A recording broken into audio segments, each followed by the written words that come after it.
Oh, comme un fleuve d'eau vive qui jaillisse jusqu'à l'éternité, Seigneur. Coule dans nos vies et garde-nous dans ton intimité, cher Saint-Esprit. Nous voici dans ta présence. Inonde nos cœurs. Oh, Paraclet, Seigneur. Inonde nos cœurs. Cher Saint-Esprit de Dieu. Saint-Esprit. Inonde nos vies. Alléluia. Inonde nos cœurs. En toi, nous avons la belle bonheur. Saint-Esprit, inonde nos cœurs. Inonde nos cœurs. Cher Saint-Esprit de Dieu. Cher Saint-Esprit. En toi, nous avons la paix et le bonheur. Alléluia. En toi, nous avons la paix, le bonheur, la paix, le bonheur. Nos mains sont levées, nous te désirons. Alléluia. Oh, nos mains sont levées. Nous te désirons. Nous te désirons. Viens, Saint-Esprit.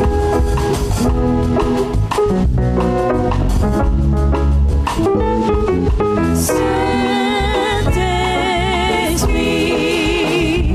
Esprit de sagesse, d'intelligence, de connaissance et de crainte de Dieu. Saint-Esprit. Oh oui, en réalité dans l'homme. Oh oui, c'est toi, souffle du Dieu vivant. Saint-Esprit.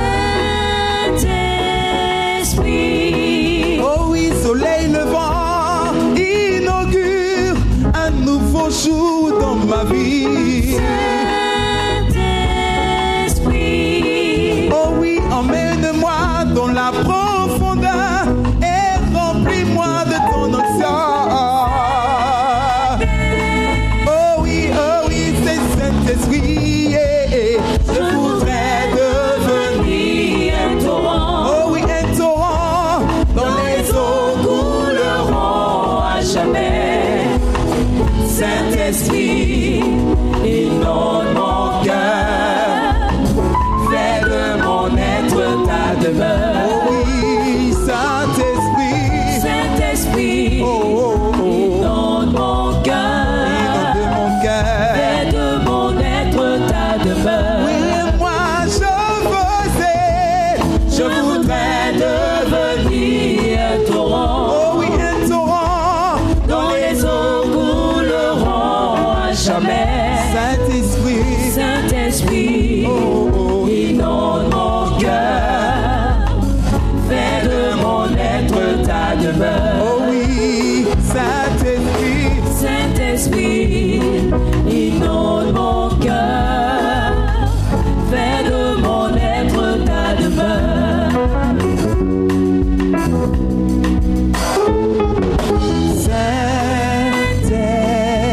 Saint-Esprit, oui, Esprit, viens dans ta puissance, enseigne-nous la sagesse de Dieu. Saint-Esprit. Oh oui, guide-nous dans ta vérité, révèle-nous la volonté du Père. Saint-Esprit. Oh oui, chez Saint-Esprit, nous te désirons, et remplis-nous de ton onction.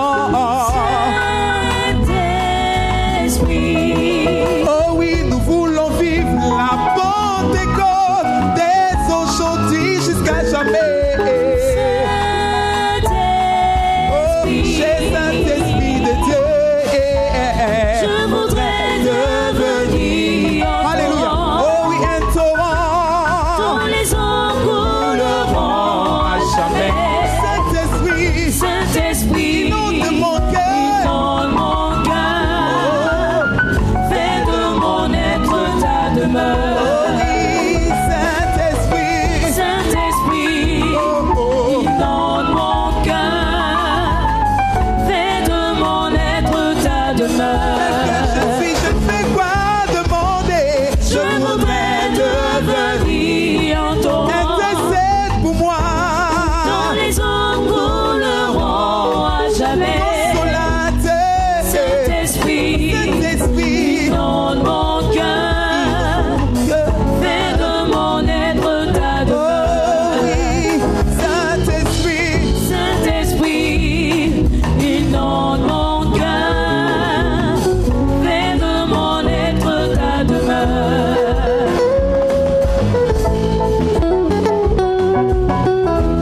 être ta demeure. Fais de mon être ta demeure. Oh oui, Saint-Esprit, Saint-Esprit, inonde mon cœur. inonde mon cœur. Oh oui, fais de moi. Fais de mon être ta demeure. Ah oui, Saint-Esprit, Saint-Esprit, inonde mon cœur. inonde mon cœur. Ah, Fais de mon être ta demeure. ah oui, Saint-Esprit, Saint-Esprit, oh, inonde mon cœur. Fais de mon être ta demeure. Alléluia, bien-aimé, lève la main vers le Seigneur et commence à l'apprécier en ce jour spécial, en ce glorieux jour. Commence à bénir le nom de l'Éternel, ton Dieu, qui est sur le point de faire de toi un héros. Bénis le nom de l'Éternel. Seigneur, nous te célébrons, te rendons toute la gloire, Père éternel des armées, pour cette matinée, pour cette journée, pour ce culte. Sur le point, Seigneur Dieu de gloire, tu es sur le point de transformer notre destinée. Nous t'apprécions, nous bénissons ton Saint-Nom. Merci pour ta miséricorde et ta bonté. Merci pour tes hauts faits. Sois honoré, sois célébré. Et dans le glorieux et merveilleux nom de Jésus-Christ et de Nazareth. Alléluia. Tu es béni au nom puissant de Jésus. Bien-aimé, acclame puissamment le Seigneur. Acclame puissamment le Seigneur. Acclame puissamment le Seigneur. Peux-tu dire à un frère à côté de toi, à partir de ce culte, je vois ta destinée être établie dans le nom de Jésus? Je vois Dieu se révéler à toi de manière exceptionnelle au nom de Jésus. Dis-lui cela. Et assieds-toi en la glorieuse présence de l'Éternel notre Dieu. Alléluia. Je voudrais bénir Dieu. C'est une opportunité qui m'est accordée ce matin pour apporter la parole de l'Éternel. Et je voudrais retourner toute la gloire à l'Éternel notre Dieu. Également dit merci à mon Père. Gloire à Dieu. Bien-aimé, l'Éternel est sur le point de faire de toi un géant. L'Éternel est sur le point de faire de toi un vaillant héros. Alléluia. Bien-aimé, quand nous regardons au texte de 2 Samuel 23, à partir du verset 8, il nous a établi là la liste de personnes qui étaient avec David. C'était des personnes qui étaient des vaillants héros. C'était des personnes qu'on appelait les vaillants de David. Alléluia.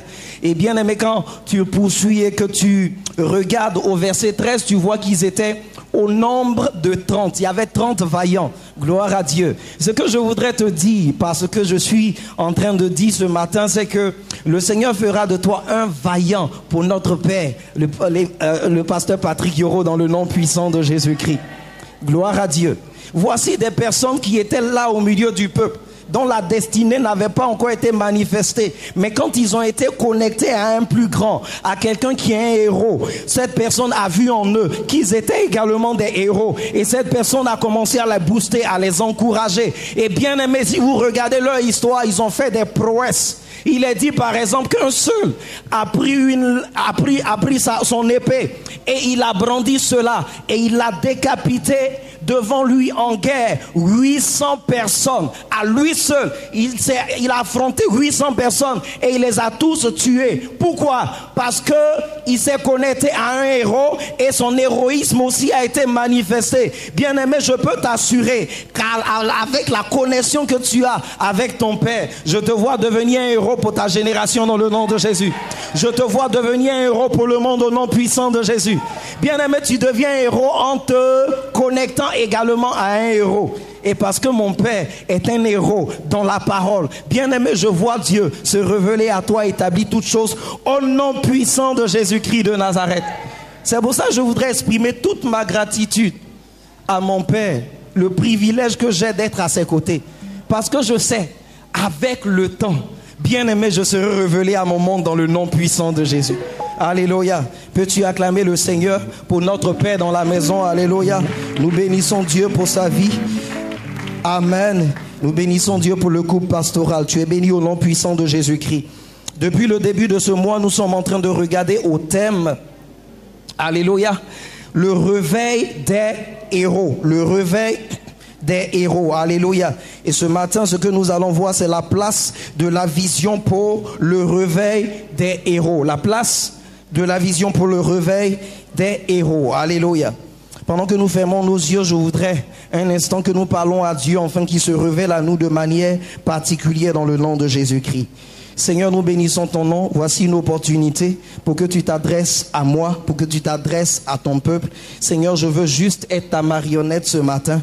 Parle au travers moi, Seigneur Dieu Tout-Puissant, et que ta parole nous soit communiquée pour que tout ce qui manque à notre destinée soit établi dans le nom puissant de Jésus-Christ. Tu es béni au nom de Jésus. Dis Amen avec vie. Alléluia. Ce que je voudrais te dire d'entrée de jeu, c'est que tant que quelque chose ne change pas en toi, rien ne peut changer autour de toi. Tant que quelque chose ne change pas en toi, rien ne peut changer autour de toi. Et tout changement commence en toi. Tout changement est intérieur. Alléluia. Il ne peut avoir de changement extérieur sans qu'il y ait de changement intérieur. Alléluia. Et bien aimé, je peux te dire que pendant que tu es connecté à la parole de Dieu, ce qui se produit, c'est que ton changement intérieur arrive dans le nom puissant et glorieux de Jésus-Christ de Nazareth. Et tout changement commence par la connaissance de la parole de Dieu.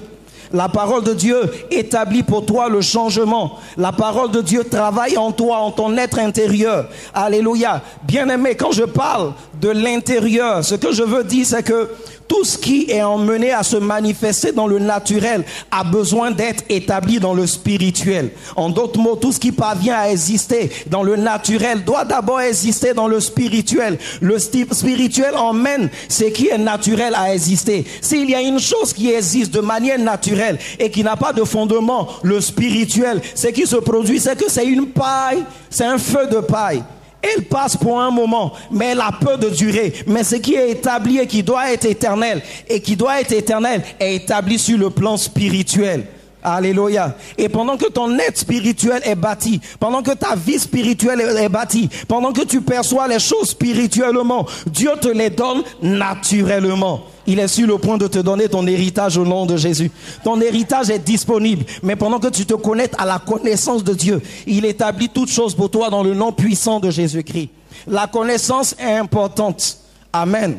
Osée 4:6, il dit, faute de connaissance, mon peuple périt sans connaissance. Alléluia. Et mon père disait une fois, il dit, ce n'est pas que personne n'a une connaissance, mais ta connaissance, elle est petite. Et quand la parole de Dieu dit, par manque de connaissance, c'est-à-dire par insuffisance de connaissance, ce que tu sais n'est pas suffisant pour mettre entre tes mains tes bénédictions. Alléluia. Elles sont établies, elles sont là, elles t'attendent, mais tu as besoin d'une connaissance suffisante dans le but de pouvoir te procurer de tes grâces et de tes bénédictions. Ce matin, elles viendront à toi au nom de Jésus. Je dis, elles viendront à toi au nom de Jésus. Nous avons besoin de connaissances. Le monde a besoin de savoir. Et en particulier l'Africain a besoin de savoir. Parce que sans savoir, nous ne pouvons changer notre continent. Nous ne pouvons changer notre vie. Nous ne pouvons changer l'histoire de notre famille.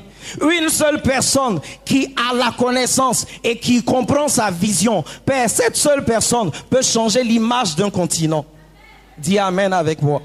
Peut changer l'image d'un continent. Et c'est ce que le Seigneur est sur le point de faire avec toi dans le nom puissant de Jésus-Christ. Je sais une chose, greffé à cet homme, alléluia, bien-aimé, tu seras sur le point. Tu verras ta destinée être accomplie au nom puissant de Jésus-Christ de Nazareth. Et je disais, l'Afrique en particulier, dans tout le monde entier, a besoin de connaissances. Parce que si nous sommes là où nous sommes, c'est par faute de connaissance. Et c'est la connaissance qui établit pour toi la vision. C'est la connaissance qui te donne de rentrer dans ta vision. Alléluia. Regardez par exemple dans le texte de Acte 8. Vous voyez qu'au verset 27, il vous est rencontré l'histoire d'une personne qui était un ministre. Alléluia. Un ministre d'Éthiopie, un ministre de l'économie et des finances, et qui s'en allait de Jérusalem. C'était son habitude de venir chaque année adorer, mais un Dieu pour qui il n'a point de connaissance. Il avait juste l'information, mais il n'avait pas de connaissance. Il n'avait pas d'intimité. Il n'avait pas de relation avec lui. Et bien aimé, sa destinée ne pouvait être manifestée.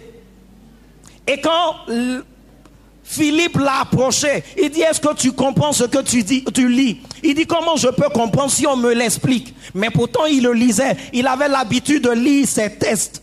Et rien ne changeait dans sa vie. Mais ce jour-là, quand il a eu la connaissance, la compréhension de ce qu'il lisait, bien aimé, sa vie a changé. Ce qu'il nous faut en Afrique, ce qu'il te faut, c'est la connaissance. C'est la vraie connaissance, c'est la parole de Dieu. Bien aimé, on a fait assez tôt de quartier d'infos, de donner la connaissance aux gens. L'église est devenue un endroit où nous jugeons les gens. Les églises évangéliques sont devenues des endroits où les gens sont diminués dans leur nature. Au lieu de les challenger, au lieu de les coacher, au lieu de leur montrer leur identité, au lieu de leur révéler la parole et ce que Dieu prévoit faire dans leur vie. Quand ils viennent, ils sont diminués. Au lieu de dire, tu as de la valeur, tu es un héros, on dit, tu es un pécheur, tu es quelqu'un que Dieu rejette, tu mens, confesse-toi, mets-toi en genoux, répands-toi, pleure devant le Seigneur. Et leur destinée n'est jamais révélée. Parce qu'on ne regarde pas l'essentiel, à ce que la parole de Dieu veut pour toutes ces personnes. C'est pour ça que je bénis Dieu d'être en cet endroit. C'est pour ça que je bénis Dieu d'être auprès de cet homme. Parce que la parole de Dieu qui est donnée est la parole comme le Seigneur veut nous la donner. Et la parole qui est donnée comme le Seigneur veut nous l'expliquer. Une parole qui dit, voici ton identité. Voici la vision que Dieu a pour toi. Voici le plan de Dieu pour ta vie. Alléluia. Mais l'église fait de regarder à ce qui est visible, à ce qui est physique. Oh, voilà ce que tu as fait. Elle regarde au passé au lieu d'avoir une vision pour le futur, pour ce que Dieu veut faire pour nous. Et bien aimé, ce matin, quand nous parlons de vision, nous parlons du programme de Dieu pour notre destinée. Du programme de la vision de Dieu pour ta destinée. Dieu est sur le point de le faire au nom de Jésus-Christ. Bien aimé, en cette année, tu seras un conquérant au nom de Jésus. Alléluia. Regardons ensemble avec moi dans le livre de 1 Samuel 17, s'il vous plaît. Le texte de 1 Samuel 17, voici un texte que j'ai longtemps lu. Alléluia. Depuis même l'école du dimanche. Mais que ces derniers jours, j'ai réalisé que David se levait pas seulement pour vouloir défendre Dieu. Alléluia. Parce que personne ne peut défendre Dieu. David ne se levait pas contre Goliath parce que Goliath a insulté le Seigneur. Dieu est assez suffisant pour se défendre. Il dit, à moi la vengeance, à moi la rétribution. Personne ne peut défendre Dieu. Bien-aimé, pour ton information, quelqu'un, simplement le peuple, par une action qu'il a menée, par un discours qu'il a tenu, le peuple a dit, oh, parole d'un Dieu et non d'un homme. Et Dieu l'a frappé dans les secondes qui suivaient. Dieu lui a arraché la respiration et il est mort. Tu ne peux défendre Dieu. Donc Dieu pouvait se lever contre Goliath, le tuer en un instant. Mais toute montagne devant toi est une occasion pour que ta destinée soit révélée. Alléluia. Je vois Dieu te bénir ce matin au nom puissant de Jésus-Christ. Gloire à Dieu. Il s'agit ici de David qui devait confronter Goliath. Mais premièrement, nous regardons au verset 24. Il est dit ici, à la vue de cet homme, tous ceux d'Israël s'enfuirent devant lui. Et il fut saisi d'une grande crainte. Chacun disait, avez-vous vu s'avancer cet homme? C'est pour jeter à Israël un défi qu'il s'est avancé. Si quelqu'un le tue, le roi le comblera de richesses. Il lui donnera sa fille. Et il affranchira la maison de son père. Alléluia. Je regarde ici et je vois que David est allé au champ de bataille pour voir ce qui se passait, pour voir la bataille. Voici que quelqu'un s'avance pour insulter l'armée d'Israël et en même temps insulter Dieu. Alléluia. David a entendu ce discours. Sa réaction n'a pas été premièrement contre ce que Goliath a dit. Mais il a entendu des gens dire, voici ce qui sera fait pour celui qui va tuer cet homme. Donc de ce qu'il a localisé ici, c'était que j'ai reçu l'huile pour devenir roi. Mais je suis encore dans la brousse. Mon père m'a toujours ramené dans la brousse. Il ne m'a pas regardé comme quelqu'un qui doit devenir roi. Et si je ne prends pas des initiatives, je vais périr dans la brousse. Bien-aimé, quelle que soit la personne qui a prophétisé sur toi, même si c'est un ange, si tu n'es pas en train de prendre des pas et de comprendre que le moment de ta vision est arrivé, tu ne verras rien s'accomplir et tu vas demeurer dans ton état. Donc ce qui s'est produit ici, c'est que David a regardé et il a réalisé qu'il devait prendre des initiatives. Il dit, waouh, j'étais en brousse et mon père m'a appelé pour envoyer de la nourriture à mes pères. Mais j'arrive ici et j'attends une information. Que celui qui va mettre en pièces ce géant sera couvert de richesses. Premièrement, et qu'on va faire quoi? On va lui donner la fille du roi. Et la troisième chose, sa famille sera affranchie. Alléluia. Sa famille sera comment? Affranchie et exonérée de toutes sortes d'impôts, de tasses. Bien aimé, il aura un service traiteur. Chaque matin, des véhicules vont défiler pour apporter des biens. On va s'occuper de lui comme le roi. Alléluia.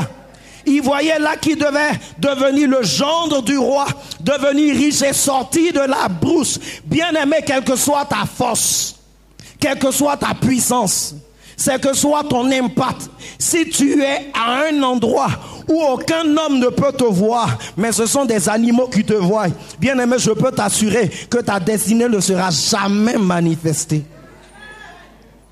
Et quand David a regardé à ça, il dit, voici l'opportunité. Mais il a continué. Pourquoi? Je sais que c'est ce qui a motivé David. Regardez quand nous poursuivons. Il est dit, si quelqu'un le tue, le verset plutôt 26, David dit aux hommes qui se trouvaient près de lui, que fera-t-on à celui qui tuera ce Philistin et qui ôtera l'opprobre de dessus d'Israël? Et qui est ce Philistin, cet incirconcis, pour insulter l'armée du Dieu vivant? Et le verset 27, on lui répète pour la seconde fois ce qui est prévu donner à celui qui va réussir ce challenge. Alléluia. Il est dit, le peuple, répétant les mêmes choses, lui dit, c'est ainsi qu'on fera à celui qui le tuera. Gloire à Dieu. Voici ce qu'on va faire à celui qui va tuer cet homme. Également le verset 30. Parce que avant le verset 30, il est dit que Eliab, son grand frère, son frère aîné, qu'il avait attendu parler à ces hommes, fut enflammé de colère contre David. Et il dit, pourquoi es-tu descendu et as-tu laissé ce peu de brebis dans le désert? Je connais ton orgueil et la malice de ton cœur.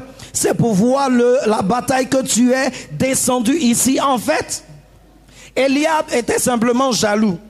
Parce que ce qu'il appelait orgueil et malice du cœur, c'est le fait qu'il a attendu déjà son frère et qu'il a vu les preuves de l'ours que son frère a tué et qu'il a vu les preuves du lion que son frère a tué. Donc il savait que c'était quelqu'un qui avait une grâce exceptionnelle sur sa vie. Il savait que c'était quelqu'un qui ne reculait devant rien. Ce qu'il appelait orgueil ici était simplement du courage que David avait, de l'audace qu'il avait. Alléluia. Non seulement il avait une relation avec son Dieu, mais ce qui se produisait dans sa vie de toujours, dans la brousse, c'est que les preuves qu'il ramenait étaient pour démontrer sa puissance. Eliab n'allait jamais proposer au roi que j'ai mon frère qui est plus fort. Il n'y a personne dans la nation comme lui. Mais il venait ici en jaloux. Et la Bible dit, un homme aura pour ennemi les gens de sa maison. Et c'est pour ça ici Eliab s'opposait. Ton plus grand ennemi, bien-aimé, c'est celui-là que tu penses qu'il va t'aider. Mais ce que je peux te dire, ton aide vient de l'Éternel. Ton aide vient de l'Éternel. Au nom puissant de Jésus-Christ. Il a réalisé que Eliab, il a vu l'image, il a vu un homme de vision et quelqu'un qui voit toujours les oppositions devant lui. La suite, il n'a plus écouté son frère. Qu'est-ce qu'il a fait? David répondit, qu'ai-je donc fait? Ne puis-je pas parler ainsi? Et il se détourna de lui pour s'adresser à un autre. Et il fit les mêmes questions. Le peuple lui répondit comme la première fois. Ça fait 3 fois que David attend que voici ce qu'on va donner à cette personne. Il a tourné le dos à l'opposition. Il a tourné le dos au découragement. Il a posé pour la 3e fois la question. Et on lui a répondu la même chose. Et David a dit, là je suis prêt pour démonter ce Goliath. Alléluia.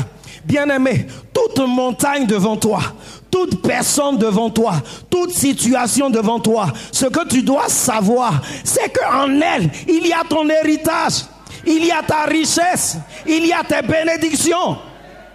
Quand tu auras la connaissance, quand tu auras la vision, bien-aimé, tu pourras voir que tu ne dois pas fuir l'Afrique, que c'est le continent le plus riche, qu'il y a des biens ici. Quel que soit ton domaine, Dieu est sur le point de se révéler à toi pour que tu deviennes quelqu'un qu'on célèbre ici en Afrique. Alléluia. Le Seigneur veut te choisir pour que tu sois le prochain géant en Afrique, l'héros de l'Afrique. Alléluia.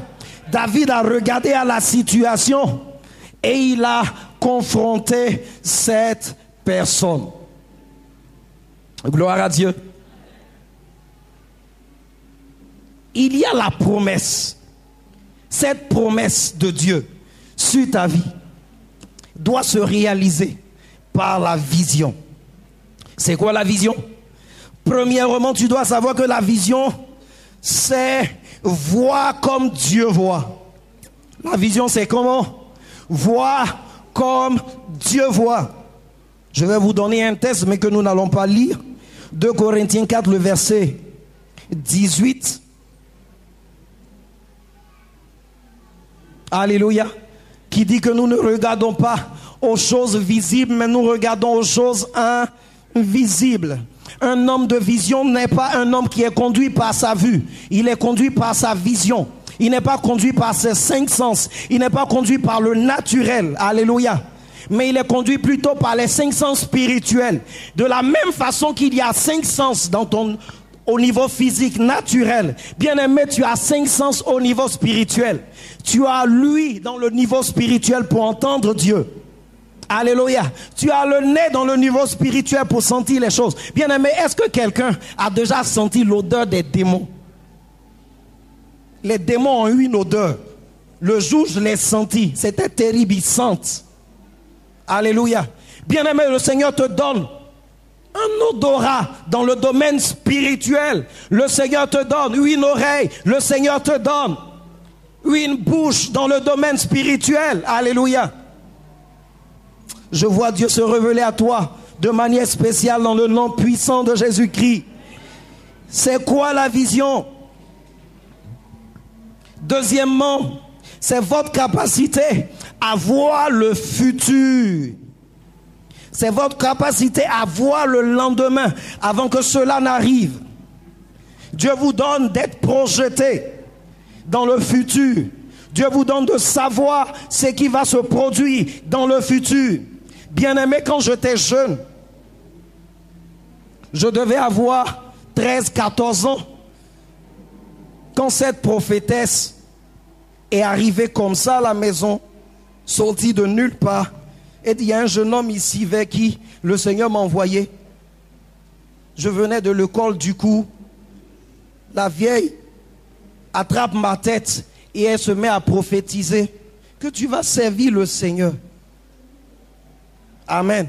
C'est vrai que j'ai eu une réaction négative parce que je refusais. Gloire à Dieu. Et ce qui s'est produit, c'est qu'à partir de ce jour, j'ai commencé à faire des songes. Je me voyais pécher. Je me voyais pécher. Mes nuits étaient occupées. Régulièrement, j'étais en train de pécher. Je ne savais pas ce que cela veut dire. Je prenais les petits poissons et je prenais les poissons de toute espèce. Après, les poissons ont commencé à changer de forme, à grandir. Alléluia. Et bien aimé, à un moment donné, c'était des baleines. Je ne comprenais pas. Et après cette série de songes, j'ai commencé à me voir dans de petits groupes annoncer la parole de Dieu, jusqu'à me voir sur des estrades en train de prêcher la parole de Dieu. Bien aimé, j'ai une vision et je vais pour l'accomplir au nom de Jésus-Christ. La vision, Dieu te donne de voir la fin avant que cela n'arrive. Il te donne de voir la fin avant que cela n'arrive. La vision, c'est que le Seigneur te donne de comprendre ta destinée. Ta destinée, c'est la fin. La vision, c'est le moyen par lequel le Seigneur passe pour se révéler à toi concernant ce qui t'attend, là où tu vas. Dieu se révèle à toi après ce culte au nom de Jésus. Troisièmement, c'est voir le sommet à partir du bas. Je suis en bas, mais je vois le sommet. Je suis en bas, mais je suis capable de voir clairement le sommet. Clairement le sommet. Quatrièmement, la vision, c'est la révélation de la destinée. La destinée, c'est le plan de Dieu pour ta vie. C'est le but de Dieu pour ta vie. C'est la mission pour laquelle le Seigneur t'a emmené sur la terre. C'est ce pourquoi tu as été créé. C'est ça la destinée. Et Dieu te le révèle au travers de la vision. Quelqu'un dit Amen. Cinquièmement, c'est la vision qui vous accorde la poursuite. C'est la vision qui te donne de poursuivre ta destinée. Si tu n'as pas de vision, donc tu n'as pas la connaissance de ta destinée. Mais la destinée est pourtant là. C'est pour ça qu'il te faut la vision pour comprendre et savoir à quoi Dieu te destine. Alléluia. Dieu a une vision pour toutes choses qui vous concernent. Il a une vision pour ton mariage. Il a une vision pour ta carrière. Alléluia. Il a une vision pour tes affaires. Il a une vision pour toutes choses. Alléluia, te concernant. Mais ta vision est donnée par Dieu pour qu'elle affecte ton monde. Pour qu'elle affecte ton monde. Et la poursuite, c'est poser la bonne attitude pour que cette vision de Dieu s'accomplisse en ta faveur. Je vois Dieu le faire au nom de Jésus-Christ. Bien-aimé, la vision, elle est divine. La vision, elle appartient à Dieu. La vision ne t'appartient pas, elle ne vient pas de toi-même. La vision vient de Dieu, c'est la propriété de Dieu. Il te la révèle. Comment recevoir la vision? Assez rapidement, il y a 3 voies majeures pour recevoir la vision. La première voie, Juge 6, le verset 12. Juge 6, le verset 12. Alléluia. Également, tu peux regarder en Josué 1, à partir du premier verset. Juge 6, le verset 12. Juge 6, le verset 12, voici que Gédéon n'était pas en train de prier. Il n'était en train de rien faire. Comme je vous l'ai dit tout à l'heure, je n'étais pas en train de prier pendant qu'on est venu déclarer une parole me concernant. Amen. Acte 6, le verset 19. L'expérience de Paul par la révélation. Dieu s'est révélé à Paul. Et quand nous regardons un peu plus en bas, il est dit que Paul allait à Damas et le Seigneur lui a apparu sur la route et il s'est montré à lui et le Seigneur lui a dit à quoi il était destiné. Qu'il était appelé pour le servir, pour aller dans les nations, pour apporter sa parole. Dans la vision, Dieu te le révèle. Il révèle son plan en ce qui te concerne. Gloire à Dieu. Et la vision, plutôt, l'expérience, la révélation plutôt, commence par, il y a le songe.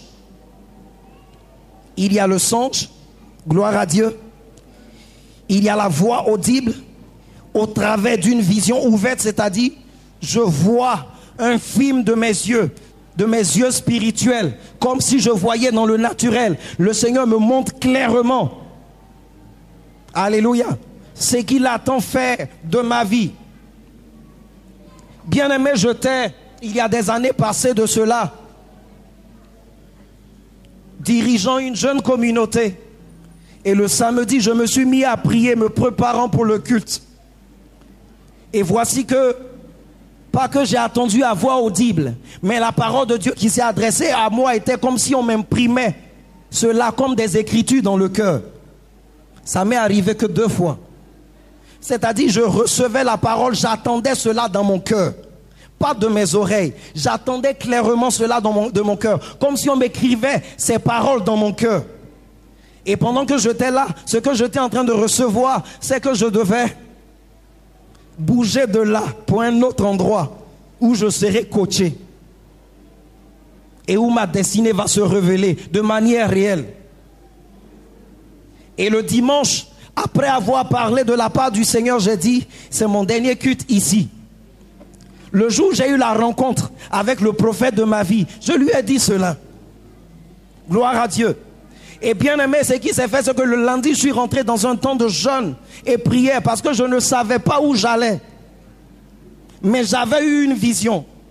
J'avais attendu la voix du Seigneur. Et ce que j'ai fait, c'est que je suis quitté à cet endroit pour aller me retirer, un temps de jeûne. Et pendant que j'étais dans mon temps de jeûne, 1 jour, 2 jours, 3 jours, je n'ai rien reçu. Et au matin, j'étais là, mais Seigneur, qu'est-ce qui se passe? Voici que j'ai fait 3 moments de prière. Mais je ne reçois rien parce que Dieu aussi te révèle sa vision quand tu pries. Et pendant que j'étais en train de prier, ça venait comme une conviction dans mon cœur. Allume la télé. Seigneur, je suis en train de prier. Allume la télé. Et je dis, Satan, je te chasse au nom de Jésus. Et je continue à prier. Et j'attends, allume la télé. Je ne comprenais pas. J'allume la télé, je tombe vers la fin du documentaire sur Canaan Land que mon père a fait réaliser. Et à la fin, je vois son image. J'ai dit, je connais cet homme de Dieu. Je connais cet homme de Dieu. Et bien aimé, pendant que j'étais dans ma joie à regarder ce que je venais de voir, mon téléphone sonne. Et quelqu'un qui ne m'a pas appelé depuis près de 2 ans me dit, écoute, prends ce numéro. J'ai dit, il s'agit de... Oui, excuse-moi, je suis pressé, mais prends ce numéro. Et je prends rapidement le numéro. Appelle, il y a quelqu'un qui veut te parler. J'appelle, je tombe sur mon père. Alléluia. Et je lui dis, ah, excusez-moi, je m'appelle tant, j'ai reçu votre numéro, ok, tu es le parent de telle personne, oui, ok, comment je peux te voir? Il dit, homme de Dieu, restez là où vous êtes, moi mais j'aime me voir, vous êtes où? Et il m'a orienté, je suis arrivé à son bureau, et je lui ai rencontré mon histoire. Il dit, certainement, le Seigneur vient de te donner une vision. Alléluia. Bien-aimé, depuis ce jour, je suis accroché, je serai accroché jusqu'à la fin. Alléluia. Parce que si je m'amuse, là où le Seigneur m'a montré clairement, bien-aimé, je vois Dieu te montrer ton prophète dans le nom de Jésus. Gloire à Dieu. Et je peux dire, depuis ce jour, ma vie a embelli. C'est pour ça que je suis convaincu que j'irai loin. Au nom puissant de Jésus-Christ de Nazareth. Deuxièmement, comment recevoir une vision? Le texte de Néhémie 1, à partir du verset 1 au verset 4, par une conviction. C'est un fardeau que tu reçois. C'est un fardeau, c'est un fardeau, c'est un fardeau que tu reçois.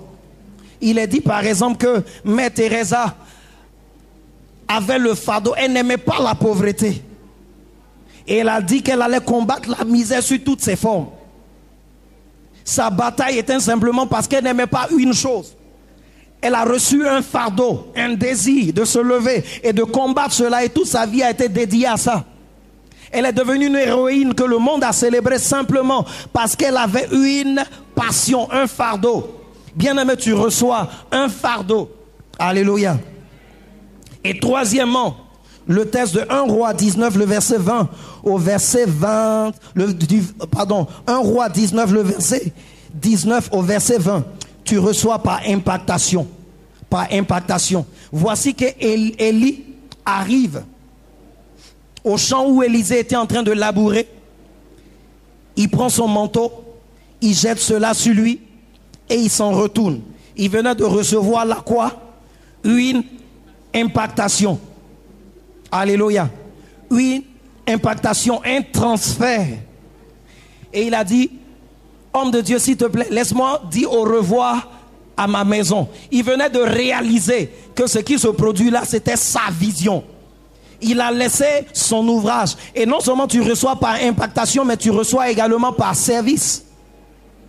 Tu reçois par service. Gloire à Dieu. L'homme de Dieu que tu sais, le prophète que tu sais, au niveau que tu sais, il y a une onction pour la grâce que tu recherches qui vient sur ta vie dans le nom de Jésus. Tu sers son prophète pour que tu deviennes riche. Et pendant que tu sèmes dans sa vie, je vois Dieu t'enrichir dans le nom de Jésus. La vision est transférable. Alléluia. Tu es béni au nom puissant de Jésus-Christ. Comment emmener la vision à s'accomplir assez rapidement? Premièrement, la connaissance. Nous l'avons dit tout à l'heure. Osée 4:6, tu as besoin de connaissance. Si nous sommes là où nous sommes, si nos états sont là où elles sont. Voici un ministre, l'eunuque éthiopien, un ministre. Il n'a pas la compréhension. C'est là l'Afrique se trouve. Et c'est parce qu'on ne connaît pas et qu'on ne veut pas apprendre que nous sommes au niveau où nous sommes. Mais bien aimé, ça ne sera pas ton histoire. Parce que toi, la connaissance va te remplir. Et tu vas influencer ton monde au nom de Jésus-Christ de Nazareth. Alléluia. Par la connaissance. Deuxième voie, par la foi. Acte 2 Corinthiens 5, le verset 7. Il dit, nous ne marchons pas par la vue. Nous ne marchons pas par... Mais nous marchons par là. Nous sommes des personnes de foi. Nous ne regardons pas à la vue, mais nous regardons aux choses spirituelles. Donc nous sommes boostés, conduits par la foi. La Bible dit la foi est une ferme assurance des choses que nous espérons. Un homme de foi, un homme qui ne recule pas devant les montagnes, devant les circonstances, devant sa vie. C'est pour ça que David ne pouvait pas reculer devant Goliath. Il voyait une opportunité de changer sa vie et sa situation. Si nous parlons d'héros, voici quelqu'un qui est célébré dans la Bible, qui s'est battu et qui n'a jamais eu de blessure. Un guerrier qui n'a jamais connu, qui n'a jamais eu de blessure. Bien aimé, quand tu es menuisier et que tu apprends à taper au marteau, il y a une chose qui va toujours se produire. Et il ne peut pas avoir un menuisier ici qui va me dire qu'il n'a jamais reçu un coup de marteau. Mais voici quelqu'un qui avait la grâce de Dieu, marchant dans sa vision et qui n'a jamais connu de blessure dans la bataille. Je peux t'assurer, pendant que tu marches dans ta vision, Dieu te donne des différents dans le nom de Jésus-Christ. Tu as besoin de foi. Hébreux 10, le verset 38, il dit, le juste vivra par sa foi. Le juste vivra par sa foi. Vivre par la foi et marcher par la foi. Sans vision, le Seigneur dit, mon peuple périt. Et il te faut la vision pour ne point périr. Alléluia. Sans la vision, mon peuple périt. Ta destinée a une vision, bien-aimée. Ta destinée à quoi? Une vision. Et troisièmement, comment emmener la vision à s'accomplir? Par la sensibilité spirituelle. Par la sensibilité spirituelle. Galates 4 plutôt, le verset 1. Par la sensibilité spirituelle. Galates 4, le verset 1. Jean 5, le verset 30. Je vois Dieu se révéler à toi de manière exceptionnelle au nom puissant de Jésus. Quand mon Père montera, bien-aimé, toute déclaration qu'il prononcera sur ta vie s'accompliront au nom de Jésus-Christ. Bien-aimé, je te vois remporter toutes les batailles de ta vie à partir de ce jour dans le nom de Jésus-Christ. L'échec est fini en ce qui te concerne. Je te vois être un héros au nom de Jésus. Bien-aimé, ce mois va te révéler à ton monde au nom de Jésus. Je dis, ce mois va te révéler à ton monde dans le nom puissant de Jésus-Christ de Nazareth. Comme ces personnes ont été célébrées dans la Bible. Comme Gédéon a été célébré. Comme David a été célébré. Les gens regardaient, ils ont dit, Saül a tué ses 1000, David a tué ses 10 000. Simplement, au premier combat, il a été révélé, il a surpassé 10 fois Saül.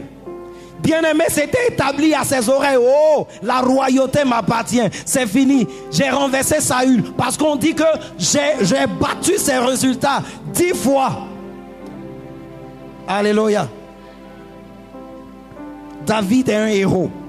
Et qui a bâti autour de lui des héros. Ta vie sera bâtie. Ce mois ne finira pas. Que tu deviennes un héros au nom de Jésus. Tiens-toi sur tes pieds s'il te plaît. Et ensemble, élevons la voix et prions le Seigneur. Et disons à l'Éternel notre Dieu, Seigneur, je viens de recevoir ta parole, ta pensée qui m'a été adressée en ce matin. Et je te prie, Éternel Dieu de gloire, que cette journée ne passe pas, que ce culte ne finisse pas, que je reçois l'impartation de la part du prophète de la maison et que ma vie connaisse un tournant extraordinaire dans le nom puissant de Jésus-Christ. Élève la voix et commence à prier le Seigneur. Commence à prier le Seigneur. Seigneur, change mon histoire. Fais de moi un héros. Élève la voix et prie le Seigneur. Donne-moi de mettre en pratique ta parole pour devenir un héros. Donne-moi de mettre en pratique tes principes pour la manifestation de mon héroïsme dans le nom puissant de Jésus. Père, fais-le. Père, agis puissamment. Père, manifeste ta grâce. Père, manifeste ta grâce. Père, manifeste ta grâce. Père, manifeste ta grâce. Au nom puissant de Jésus. Il y a des destinées qui t'attendent pour être aussi révélées. Il y a des vies qui t'attendent pour être aussi révélées. Tu n'as pas droit à l'échec, mais pendant que tu te lèves, des gens aussi verront les destinées être bâties au nom de Jésus. Tu es là, tu as attendu la parole de Dieu, mais ta vie n'appartient pas encore au Seigneur Jésus-Christ. Dieu ne peut te donner de devenir un héros. Tu ne peux voir, tu ne peux avoir de vision que seulement si tu es dans le Seigneur Jésus-Christ. Alors s'il te plaît, de là où tu es, tu as besoin de recevoir et d'accepter le Seigneur Jésus. Parce que c'est Dieu qui révèle la vision. Veux-tu avoir la vision de Dieu? C'est le moment de donner ta vie au Seigneur. De là où tu es, lève simplement ta main. Et ensemble nous allons prier. Lève simplement ta main. Tu veux accepter le Seigneur, lève la main. Et pendant que ta main est levée, n'aie pas honte, nous l'avons fait pour que notre vie soit à ce niveau. Viens, avance et nous allons prier avec toi. Toi qui as levé ta main tout à l'heure, avance et nous allons prier avec toi. On acclame le Seigneur pendant que ces personnes sont encouragées à venir à la sainte présence de l'Éternel. Alléluia. N'hésite pas, bien-aimé. N'hésite pas. Gloire à Dieu. Viens dans la présence du Seigneur et ta destinée changera dans le nom puissant de Jésus-Christ. Alléluia. Au nom puissant de Jésus. Bien-aimé, tendons nos mains vers notre frère. Et bien-aimé, répète après moi. Répétez après moi. Seigneur Jésus, je viens à toi ce matin te recevoir comme mon Seigneur, comme mon Sauveur. Pardonne mon passé, mes erreurs, mes fautes, et enregistre-moi dans le livre de vie. Au nom puissant de Jésus. Père éternel, par le sang de Jésus, que je sois lavé ce matin et que je sois citoyen du ciel pour que tu te révèles à moi, afin que ma destinée soit manifestée. Merci au nom de Jésus-Christ. Amen. Tu es béni au nom de Jésus. S'il te plaît, suivez vers ce frère au nom puissant de Jésus. Acclamons puissamment le Seigneur notre Dieu.